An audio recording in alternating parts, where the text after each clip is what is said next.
अब सिर्फ अहले हिजाज का इलाका बाकी था। तो हजरत अमीर मुआविया रज़ी अल्लाह अन्हु ने वाली मदीना मरवान को इसका हुक्म दिया कि लोगों को यजीद की बैत के लिए तैयार करो।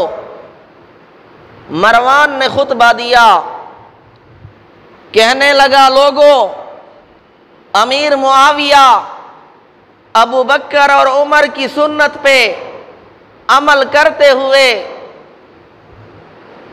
अपने पीछे खलीफा का इंतिखाब करना चाहता है और इसके लिए उसने अपने बेटे यजीद का इंतिखाब किया है। तो अब्दुर्रहमान बिन अबी बकर खड़े हुए, उन्होंने कहा, नहीं, ये अबू बकर उमर की सुन्नत नहीं है, ये कैसर और किसरा की सुन्नत है, ये उनका तरीका है।